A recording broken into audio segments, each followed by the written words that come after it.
Selamat datang di channel YT Artikel 2, sebelum mendengarkan cerita ini, siapkan terlebih dahulu headset, agar lebih dalam menghayati ceritanya. Dan untuk mendukung cerita ini, admin minta, untuk like, komentar dan tekan tombol merahnya, alias subscribe, dan bagikan ke media sosial kalian, terima kasih. Jangan lupa untuk bersyukur. Episode 81-82, kisah seorang cleaning service yang ternyata anak orang kaya. Mereka merasa tidak senang dan juga mereka pasti akan merasa malu. Tuan Desta, apakah pertandingan kedua ingin dilanjutkan? Kata Sugiarto sambil tersenyum. Beberapa pengusaha lainnya juga menatap seluruh rakyat Yuzoda dengan penuh ejekan. Ekspresi wajah Desta semakin buruk dan dia sangatlah emosi. Bukanlah masalah baginya jika kalah sebesar triliunan rupiah. Namun jika impor perhiasan di Yuzoda terhambat, maka dia akan disalahkan oleh semua rakyat Yuzoda dan mungkin akan berpengaruh pada kedudukannya. Tidak ada yang bisa bertaruh bebatuan di Yuzoda. Hasilnya akan tetap sama jika ditandingkan 100 kali. Kata Profesor Arga, kemampuan bertaruh bebatuan di Yuzoda ternyata hanya begini saja. Mengadakan pameran sebesar ini dan aku hanya mengenal salah satu orang hebat di Yuzoda. Aku sedikit kecewa, kata Sugiarto sambil tertawa. Beberapa pengusaha lainnya juga ikut tertawa dengan tatapan yang penuh ejekan. Semua pengusaha perhiasan Yuzoda sangatlah emosi. Namun Profesor Alpius sudah kalah dan mereka terpaksa menerima apa adanya. Pertandingan kedua ini, kami menyerah, kata Desta dan berencana menyerah. Selain merasakan malu, dia juga harus membayar 1T kepada pihak lawan. Alangkah baiknya jika dia langsung menyerah saja, aku akan bertanding di pertandingan kedua. Di saat ini, seorang anak muda naik ke atas pentas untuk menahan Desta agar tidak menyerah. Dia adalah Rahman. Semua orang terkejut ketika melihat Rahman. Meskipun dia tadinya beruntung mendapatkan sebuah lukisan gambar kuno, namun ini merupakan pertandingan bebatuan. Apakah dia bisa? Desta juga terkejut dan tidak menyangka kalau Rahman akan naik. Bocah, itu adalah senior peringkat ketiga tingkat dunia. Beraninya kamu naik ke atas, benar-benar cari mati, kata Muharram. Mungkin dia merasa hebat akan keberuntungannya, ejek Akram. Rahman begitu dipermalukan ketika naik ke atas pentas. Jikalau nantinya Rahman kalah, dia pastinya tidak akan dibiarkan begitu saja oleh semua orang. Rahman, jangan paksa diri, kata Profesor Alpius sambil mengerutkan kening. Meskipun dia tidak begitu suka pada Rahman, namun Rahman adalah menantu Ruben, relasinya dengan Ruben masih terhitung baik. Dia tidak ingin Rahman dipermalukan. Profesor Alpius, tidak apa-apa, aku masih tahu batas, kata Rahman sambil tersenyum. Dia naik ke atas pentas karena Profesor Arga dan Sugiarto benar-benar terlalu sombong. Meskipun dia bukan terhitung sebagai rakyat Yuzoda, namun kartu keluarganya sudah dipindahkan ke Yuzoda. Lagi pula keluarganya sekarang ada di Yuzoda. Dia tidak bisa menerima Sugiarto menghujat Yuzoda begitu saja. Ini tidak bisa didiamkan begitu saja. Ini menyangkut harga diri Yuzoda. Desta, kamu membiarkan seorang idiot melawan Profesor Arga. Apakah kamu tidak takut bisnis perhiasan kalian ditekan oleh asosiasi perhiasan seluruh dunia? Kata Sugiarto kepada Desta. Ekspresi wajah Desta berubah drastis. Dunia perhiasan memiliki aturannya sendiri. Kedudukan ahli perhiasan juga sangat penting. Jika mereka berani melakukan kesalahan kepada Sugiarto, maka bisnis perhiasan mereka akan ditekan oleh asosiasi perhiasan seluruh dunia. Meskipun mereka memiliki kemampuan yang kuat, namun mereka tidak berani menantang asosiasi perhiasan tingkat dunia. Tuan Desta, kami rela menyerah dan tidak ingin bocah ini menantang Master Profesor Arga. Benar, Profesor Arga sudah memiliki kedudukan tersendiri. Dia hanyalah seorang bocah yang tidak terkenal dan itu merupakan hal yang tidak sopan jika membiarkannya bertaruh dengan Master Profesor Arga, kata Sugiarto. Kehilangan bisnis merupakan kerugian terbesar bagi keluarga Net. Sebenarnya bagi mereka, diimpor dari manapun harganya tetap sama, hanya saja harganya lebih mahal sedikit saja. Namun jika mereka ditekan oleh asosiasi perhiasan tingkat dunia, maka mereka akan rugi besar. Bocah, jangan pura-pura lagi, orang idiot sepertimu berhak bertanding dengan senior di bidang ini, kata Profesor Arga sambil menatap Rahman. Cepat turun, jangan membuat kami malu. Benar, siapa kamu? Beraninya menantang Master Arga. Benar-benar tidak tahu malu, kamu mengira dirimu sudah hebat karena keberuntunganmu. Cepat turun. Jangan memalukan Yuzoda. Semua orang mulai berteriak ketika melihat Rahman hanya berdiri diam di sana. Melihat semua orang yang berteriak, Muharram dan Akram merasa sangat puas karena mereka sudah menunggu sangat lama momen ini. Anak muda zaman sekarang semakin bodoh, kata Profesor Eko, mungkin lukisan itu membuatnya begitu percaya diri. Kata Prof. Al-Bagus menambahkan, mereka berdua tidak begitu puas pada Rahman dan merasa kalau Rahman tidak bisa menjadi orang yang bisa diandalkan, dia bahkan tidak mengerti kesopanan yang sangat dasar bagi seorang senior. Profesor Alpius menghela nafas dan tidak berkata apapun lagi. Rahman lalu menatap semua orang sambil memejamkan matanya, emosinya semakin merasa, awalnya dia hanya ingin membantu Yusoda saja, tidak disangka kalau dia akan dihina seperti ini, bagaimana mungkin dia tidak marah. Kak Rahman, maaf, kata Desta kepada Rahman dan langsung berbicara dengan Sugiarto, Bos Lebang, kami menyerah, kamu sudah menang. Tuan Desta sangat murah hati, haha, kalau begitu mari kita menandatangani kontrak, kata Sugiarto dari keluarga Lebang dengan senang dan bangga akan kemenangannya, meskipun kedua pihak sudah menyuruh notaris menyiapkan kontrak, namun Rahman masih belum menyerah, dia tidak bermaksud turun dari sana.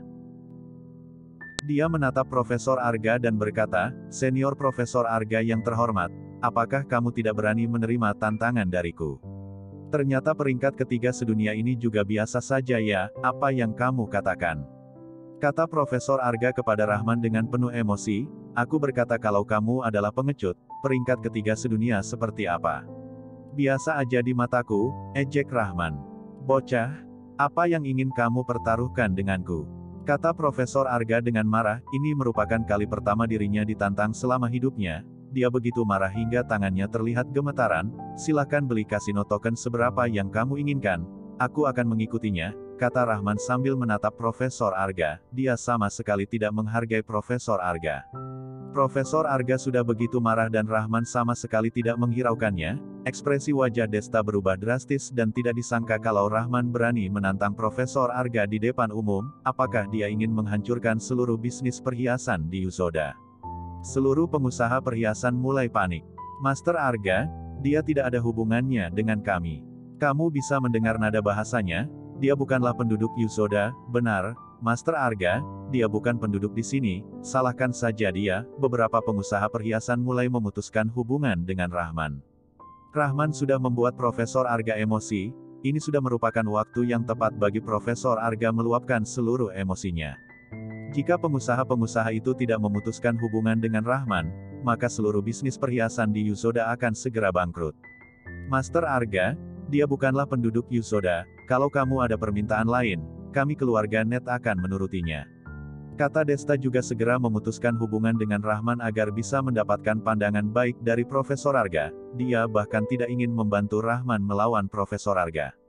Baiklah, bocah, kamu sangat hebat, kamu adalah anak muda tergila yang pernah aku temui, kalau kamu ingin cari mati, aku akan menyetujuimu. 2T kasino token, aku akan bertaruh denganmu, kalau kamu tidak bisa mengeluarkan uang sebanyak itu, silahkan berlutut dan minta maaf padaku, kalau tidak jangan berharap kamu bisa keluar dari sini, kata Profesor Arga dengan emosi. 2T terlalu sedikit, tidak cukup untuk jajanan anakku, kata Rahman sambil tersenyum, apa? Kasino token sebesar 2T dibilang sedikit. Dia kira dia siapa? Penerus keempat keluarga besar. Semua orang mengeluarkan ekspresi hina ketika mendengar perkataan Rahman, mereka pernah melihat orang gila, namun belum pernah melihat orang segila ini. Lanjut ke episode berikutnya. Episode 82. Orang-orang mencaci maki Rahman, bukan, ini sama saja seperti orang bodoh. Akram, Muharram, Muhammad Rizal dan beberapa orang lainnya mulai tersenyum hina karena mereka tidak tahan lagi. Baik, sangat baik, kamu saja yang menentukan nominalnya. Profesor Arga hampir pingsan dan dia ingin melihat berapa banyak yang akan dikeluarkan Rahman. Aku mengeluarkan 12T, kalian mengeluarkan 10T, ditambah lagi izin impor bebatuan yang sudah kalian menangkan tadi, kata Rahman dengan datar. 12T, semua orang melotot, bahkan Desta mulai gemetaran. Dia bahkan berani menyebarkan kebohongan yang begitu besar, apakah dia tidak takut kalau dirinya akan kalah dengan parah nanti? Profesor Arga, Sugiarto Lebang dan yang lainnya semuanya gemetaran, 12 triliun, berapa banyak itu? Aset keluarga Lebangnya juga mencapai puluhan triliun di mitra global. Tetapi itu dihitung dengan aset tetap. Uang yang benar-benar dapat digunakan, hanya 4-6 triliun, jika mau lebih banyak, itu harus melakukan peminjaman dana dari bank. Bahkan jika salah satu dari 4 keluarga besar di kota Yusoda pun, tidak mampu mengeluarkan begitu banyak uang. Jangan-jangan anak ini memang benar-benar putra orang kaya di kota Yusoda. Mendengar aksennya, seperti aksen orang kota Jingrang, jangan-jangan dia adalah putra orang kaya dari kota Jingrang. Sugiarto menatap Rahman Wijaya dengan sedikit ragu, tetapi tidak peduli bagaimanapun, Rahman Wijaya tidak terlihat seperti putra orang kaya. Sebaliknya, ia terlihat seperti orang bodoh. 12 triliun.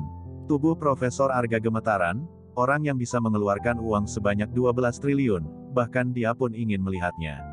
Iya, jika kamu berani menerima tantanganku, maka aku akan segera meminta staf bank untuk memverifikasi setoran. Rahman berkata dengan ringan. Dengan taruhan 12 triliun, keluarga Net pun tidak berani menerimanya. Satu-satunya cara adalah menyuruh staf bank untuk bersaksi. Profesor Arga tidak berbicara lagi, dia takut untuk mengambil taruhan yang mengejutkan ini, dia juga tidak bisa menerimanya. Kenapa? Apakah pengusaha perhiasan di Mitra Global hanya punya nyali sekecil ini? Apakah kamu tidak berani menerima taruhan yang hanya sebesar 12 miliar? Ujar Rahman sambil tersenyum mengejek. Profesor Arga sedikit bingung menatap kepada Sugiarto. Melihat Sugiarto dan yang lainnya tercengang dibuat oleh Rahman, wajahnya berubah menjadi warna merah tua. Para pengusaha perhiasan di kota Yusoda merasa telah mengeluarkan amarah mereka. Hanya saja, pada saat ini, mereka tampaknya telah melupakan adegan mereka menyuruh Rahman untuk mundur dengan angkuh. Desta juga merasa sangat senang, tetapi dia bahkan semakin bingung. Apakah Rahman benar-benar bisa mengeluarkan uang 12 triliun? Jika Rahman benar-benar bisa mengeluarkan 12 triliun, itu sangat eksplosif. Apakah dia ini putra Alex? Desta merasa sangat bingung. Tetapi sepertinya Alex tidak menyebarkan berita bahwa ia memiliki seorang putra. Gusti, Akram, Muharram dan yang lainnya merasa bingung dan wajah mereka terlihat pucat. Wajah Muhammad Rizal Andreas juga sangat tidak enak dilihat. Jika Rahman benar-benar memiliki banyak uang, dapat dilihat bahwa latar belakang keluarganya jauh lebih kuat daripada keluarga Andreas mereka. Jadi dia dan kakaknya benar-benar mendapatkan pukulan yang sia-sia. Ia bisa mengeluarkan 12 triliun untuk bertaruh, seberapa besar latar belakangnya baru bisa begitu sombong. Dia tidak bisa membayangkannya. Profesor Eko, apakah menurutmu dia benar-benar bisa mengeluarkan uang sebesar 12 triliun? Profesor Albagus melihat ke Profesor Eko dan bertanya. Tentu saja tidak, orang kaya bermarga Wijaya di kota Yusoda adalah Alex. Selain itu media massa juga sudah mengatakan bahwa Alex tidak memiliki putra. Profesor Eko menggelengkan kepalanya, dia tidak percaya Rahman Wijaya bisa mengeluarkan begitu banyak uang. Iya, selain itu dia adalah menantu Ruben, menantunya ini hanya bekerja sebagai cleaning service saja. Dan aku memiliki hubungan yang cukup baik dengan Ruben, aku juga mengenalnya dengan baik. Jika menantunya begitu kaya, apakah dia tidak akan membantunya? Dan yang paling penting adalah, aku dengar dari Ruben, hari ini dia ingin membawa Rahman untuk mencari pekerjaan mengidentifikasi perhiasan. Ujar Profesor Alpius sambil menggelengkan kepalanya juga. Lalu apa maksud dia ini? Apakah dia sedang menipu orang Mitra Global?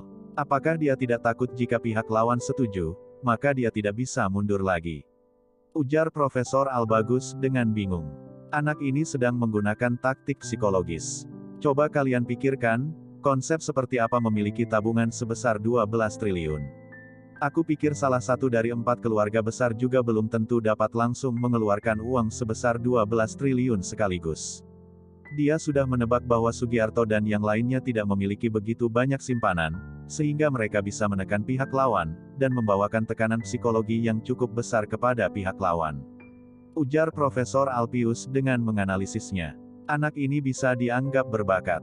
Kamu lihat dia selalu terlihat tenang dan percaya diri, jika dia dilahirkan di zaman kuno, ia pasti akan menjadi orang berbakat yang bisa menjadi jenderal, sayangnya, moralnya sedikit buruk.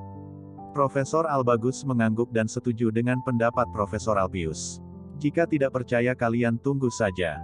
Asalkan Sugiarto dan yang lainnya setuju, dia pasti tidak akan berani bertaruh lagi. Ujar Profesor Eko dengan mengejeknya. Akram dan yang lainnya juga kurang lebih memiliki pendapat yang sama seperti mereka bertiga. Setelah mendengar analisis dari ketiga master, mereka semua mengangguk, Mereka merasa jika orang-orang mitra global menerima tantangannya, dia pasti akan melarikan diri. Taruhan setinggi itu tidak realistis, dan kami juga tidak mampu mengeluarkan begitu banyak uang. Ujar Sugiarto dengan wajah muram, dia juga tidak bisa percaya apakah Rahman benar-benar bisa mengeluarkan begitu banyak uang begitu banyaknya. Jika Rahman Wijaya benar-benar merupakan anak orang kaya dari kota Tokyo, maka dia seharusnya bisa mengeluarkan uang sebanyak itu. Pada saat itu mereka akan malu. Benar-benar mengecewakan. Begini saja, karena aku sudah naik, itu akan terlalu membosankan jika aku turun tanpa bermain. Aku ingin bertaruh dengan saluran batu asli kota Yusoda dan saluran batu asli perhiasan mitra global di tangan kalian. Berapapun taruhan yang kalian inginkan, silahkan kalian bilang saja. Rahman menatap Sugiarto dengan tatapan merendahkannya. Sugiarto langsung terkejut, Rahman memiliki selera makan yang begitu besar, apakah dia ingin makan saluran batu asli mereka di mitra global dan kota Yusoda sekaligus? Semua orang dibuat terkejut oleh selera Rahman Wijaya yang seperti singa. Pada saat ini, dia malah tidak berpikir untuk turun, dia malah masih ingin terus membuat orang-orang mitra global marah. Apakah dia yakin bahwa orang-orang mitra global tidak berani menerima tantangannya? Mereka tidak bisa mengeluarkan uang sebesar 12 triliun, itu bisa menakut-nakuti mereka, tetapi jika hanya saluran batu asli milik mereka, apakah mereka tidak berani bertaruh denganmu? Harus diketahui, Master batu asli pihak lawan adalah Sorkin Master Profesor Arga, orang yang berada di posisi 3 teratas di National Association. Tuan Profesor Arga, Anda memiliki berapa besar kepercayaan diri? Karena berulang kali ditantang oleh Rahman Wijaya, Sugiarto dari keluarga Lebang menjadi marah. Jika permintaan Rahman Wijaya ini tidak diterima oleh mereka, maka mereka terlalu pecundang. Bersambung.